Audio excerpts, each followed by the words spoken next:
A group of friends visits a 100-year-old abandoned courthouse said to be cursed. Locals warn them never to step inside after midnight. But curiosity leads them into hallways where time seems frozen and whispers of old trials still echo. Soon, they realize the judges and prisoners who died there never left. Ethan had always been fascinated by places history tried to bury.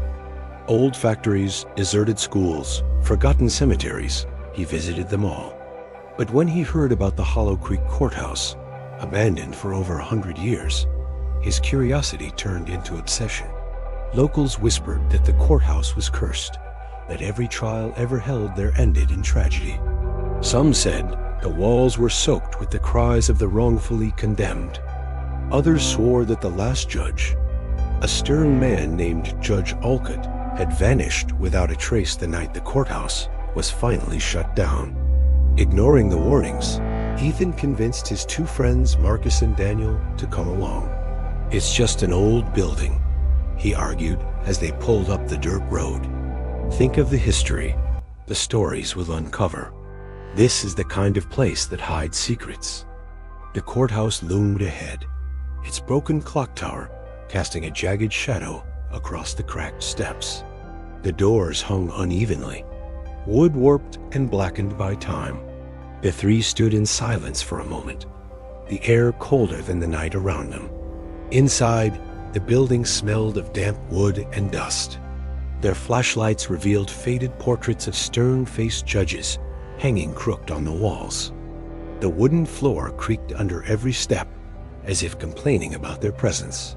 In the main hall, rows of benches stood in eerie perfection, though no one had touched them in decades. The judge's seat sat empty at the far end, shrouded in darkness. "Creepy as hell," Marcus muttered, his voice bouncing against the high ceiling. They explored cautiously, moving from hallway to hallway. The deeper they went, the stronger the feeling grew that they weren't alone. Daniel, the quietest of the group, kept glancing over his shoulder. At one point, he stopped suddenly and whispered, "Did you hear that?" They listened. The silence was heavy, pressing down like a weight. Then came a faint sound like the dragging of chains across stone. Ethan forced a laugh, though his chest tightened. Probably just the building settling. But as they entered the judge's chambers, the air turned icy. The slam of the courthouse doors echoed for what felt like minutes. Marcus sprinted back toward the entrance, but when he yanked at the handles, they didn't move. The wood wasn't just locked, it felt fused shut, like the building itself had sealed them inside. "Don't joke around, Ethan," Marcus growled, tugging harder. But Ethan hadn't moved. He was staring down the long hallway, pale and frozen. "What is it?" Daniel whispered, his voice trembling. At the far end of the corridor, something shifted in the shadows. A figure stood there tall, rigid, dressed in black robes that trailed across the floor. Its face was pale and gaunt, eyes dark pits that seemed to swallow the flashlight beams. Slowly, it raised one skeletal hand and pointed directly at them. Ethan's throat went dry. "Judge Olcott." The figure didn't walk it, glided closer, each step ringing like a gavel strike in their ears. With every echo, the courthouse grew colder. Portraits rattled on the walls. Benches groaned as if 100 unseen bodies shifted in their seats. "This can't be real," Marcus stammered, backing away. The judge's voice was low and thunderous, as though carried on the walls themselves. "The guilty will never leave this court." Suddenly, the floorboards beneath Daniel cracked open. He screamed as blackened chains shot out, coiling around his ankles and dragging him down. Ethan and Marcus grabbed his arms, pulling with everything they had, but the chains were relentless. From the gap, faint whispers rose, the cries of long-dead prisoners. "Help me, please," Daniel shrieked, his nails scraping the wood. But the courthouse claimed him in an instant. He vanished into the floor, his screams cut off as the boards sealed shut, leaving nothing but dust and silence. Ethan's heart hammered. "We have to get out now." They bolted into the main courtroom. The benches were no longer empty.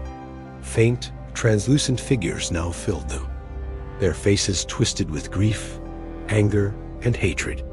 The courtroom was alive again, replaying a trial that had never ended.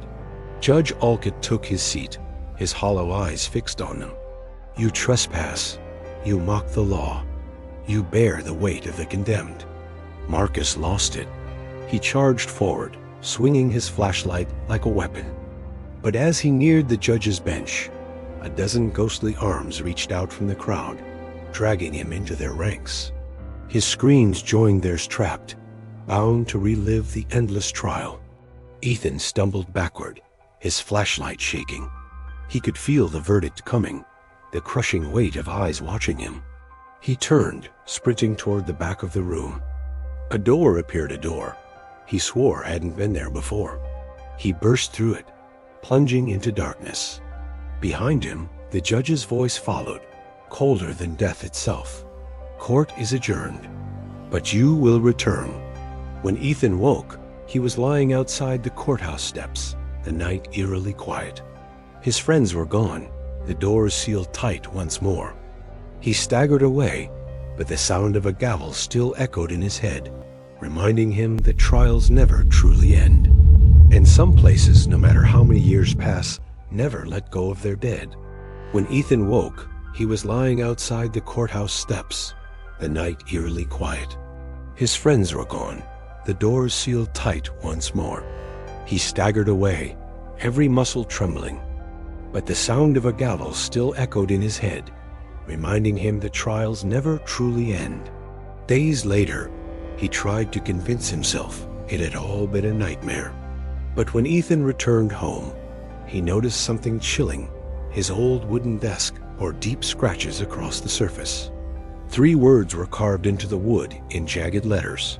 Next hearing, Ethan.